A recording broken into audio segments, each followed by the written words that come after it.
प्रभु यीशु ख्रीस्त में मेरे प्यारे भाइयों और बहनों, सबसे पहले हम अपने जीवित और सामर्थी परमेश्वर का धन्यवाद करते हैं। आज सुबह हम सब एक साथ इकट्ठे हुए हैं, इसलिए नहीं कि यह एक आदत है, बल्कि इसलिए कि यह एक बड़ी आशीर्वाद का समय है। इस बात को हम कभी हल्के में ना ले कि हर दिन हम प्रार्थना में जुड़ पा रहे हैं, सिर्फ और सिर्फ अपने पिता परमेश्वर की इच्छा के कारण। यह एक और दिन उसने हमें दिया है, जिसे प्रभु ने हम सबको अपनी कृपा में ढाल कर रखा है। कितने ही लोग कल रात सोते सोते ही इस दुनिया को छोड़ गए होंगे, जरा कल्पना कीजिए। पर आज प्रभु ने हमें जगाया है, हमें जीवन का एक सुनहरा उपहार दिया है। यह अवसर हमें इसलिए दिया गया है ताकि हम प्रभु की महिमा करें, उनके वचन से सीखें और अनेकों अनेक के जीवन में एक नई प्रत्याशा फैलाएं। प्रार्थना में मिलना ऐसा है जैसे हम सब एक बड़े परिवार के रूप में प्रभु की मेज पर बैठे हैं। हो सकता है हम एक दूसरे को नहीं देखे होंगे, लेकिन इस प्रार्थना सभा के माध्यम से हम एक दूसरे के लिए प्रार्थना कर रहे हैं।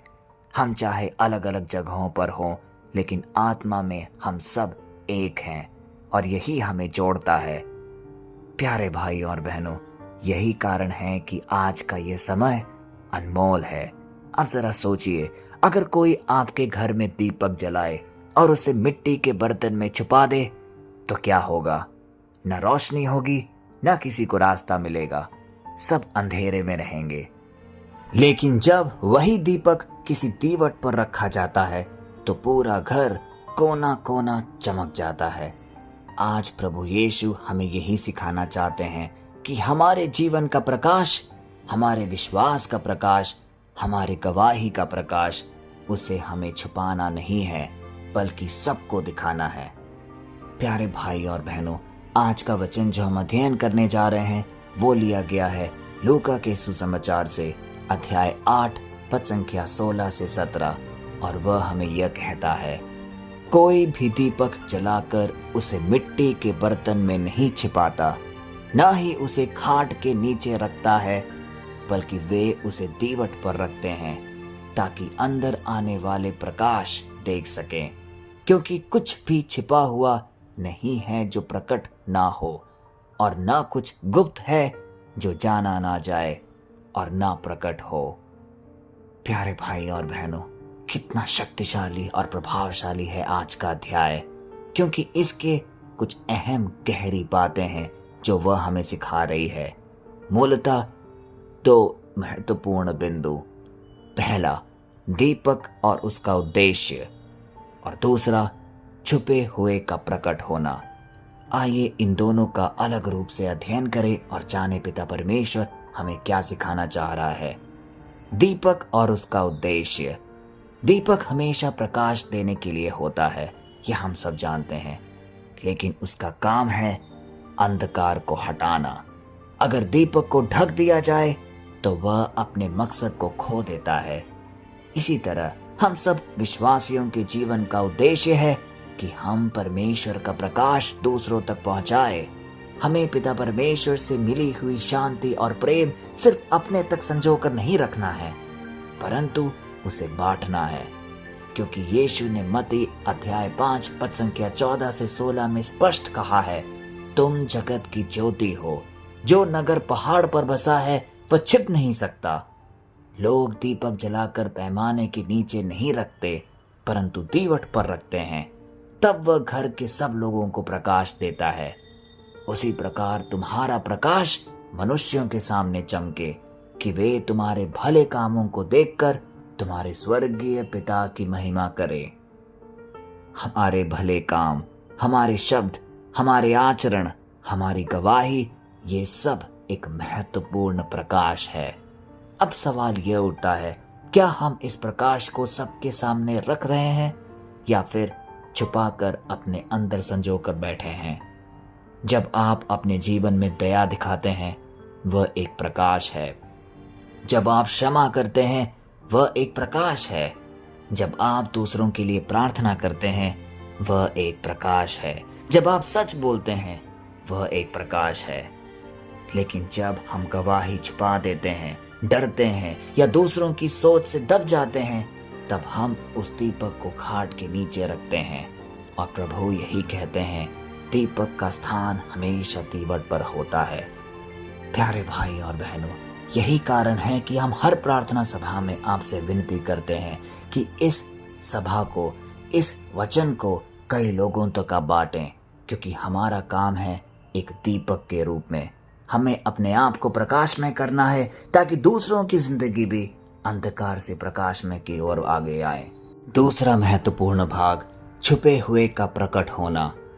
यीशु आगे कहते हैं, कुछ छिपा नहीं जो प्रकट ना हो। इसका मतलब क्या है?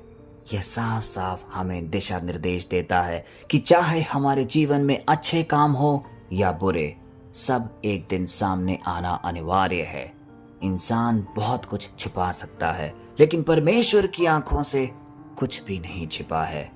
अगर आप किसी की मदद करते हैं और कोई नहीं देखता, तब भी परमेश्वर देख रहा है, और समय आने पर हमें उसकी गवाही का एक सुनहरा अवसर मिलेगा। पिता परमेश्वर हमारे कर्मों के अनुसार हमें न्याय देगा। अगर कोई पाप में छुपा रहता है तो एक दिन वह भी उजागर हो जाएगा। यदि हम आज सोच रहे हैं कि हम जो पाप में जीवन जी रहे हैं, कोई हमें नहीं देख रहा, कुछ भी हमारे जीवन में नहीं बदलेगा, तो हम शायद अपने आप को अंधकार में रख रहे हैं, क्योंकि सब कुछ जो आज हम छुपा रहे हैं, सब कुछ प्रकट किया जाएगा। इसीलिए ये पद हमें चेतावनी भी देता है और हौसला भी प्रदान करता है। चेतावनी इस बात की कि पाप को छुपाकर मत रखो, और हौसला इस बात की कि भलाई कभी व्यर्थ नहीं जाती।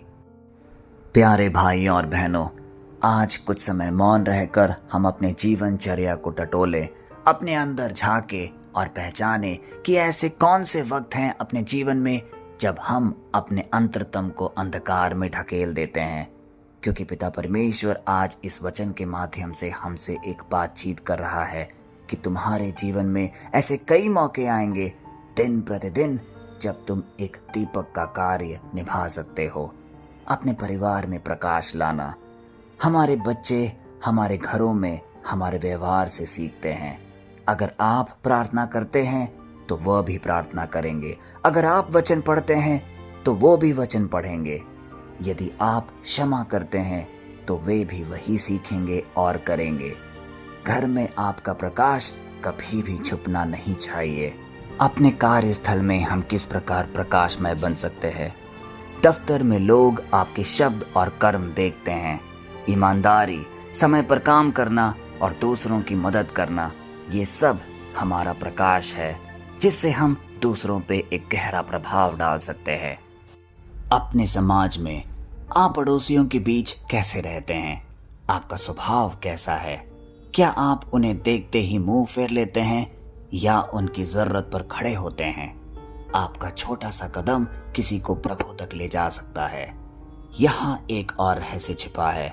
जब यीशु कहते हैं कोई भी गुप्त बात प्रकट होगी, तो इसका मतलब यह है कि सत्य को कोई नहीं दबा सकता।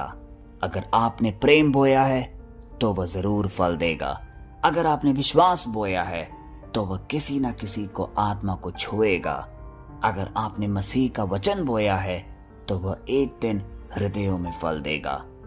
प्यारे भाई और बहनों, जिस प्रकार दीपक बिना तेल के नहीं जल सकती, उसी तरह हमारा जीवन पवित्र आत्मा के बिना नहीं चमक सकता। हम चाहे कितनी भी कोशिश कर ले, लेकिन अगर आत्मा हमारे अंदर नहीं है तो हमारा प्रकाश फीका ही रहेगा। इसीलिए हमें दिन प्रतिदिन पवित्र आत्मा से भरना होगा अपने आप को। प्रार्थना, वचन का अध्ययन, संगति, ये सारे वो तरीके हैं जो एक तेल की तरह उपयोग में ले जा सकते हैं, और हम अपने जीवन में पवित्र आत्मा का संचार महसूस कर सकते हैं। जो हमारे दीपक को जलाए रखेगा वो है पवित्र आत्मा का उपस्थिति हमारे जीवन में।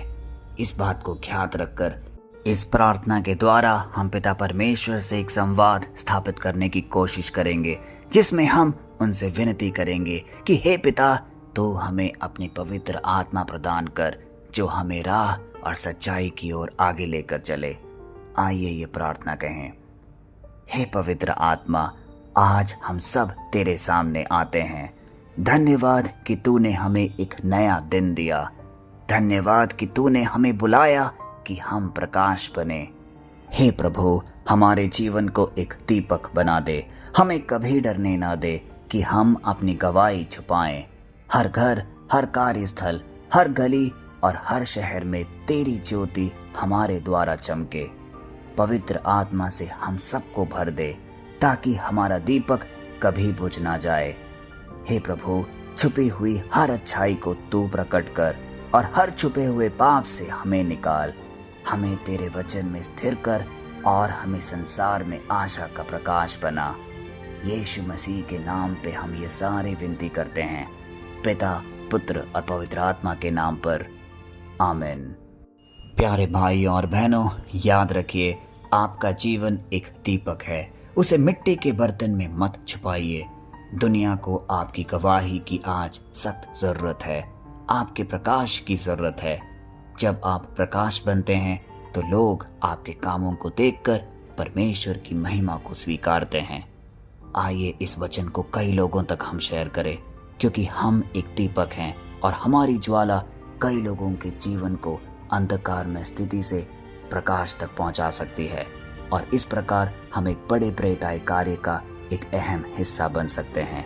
कल फिर मिलते हैं। तब तक के लिए पिता परमेश्वर की अनुकंपा, कृपा और क्षमा में आप सबको हम समर्पित करते हैं। पिता, पुत्र और पवित्र आत्मा के नाम पर, आमीन।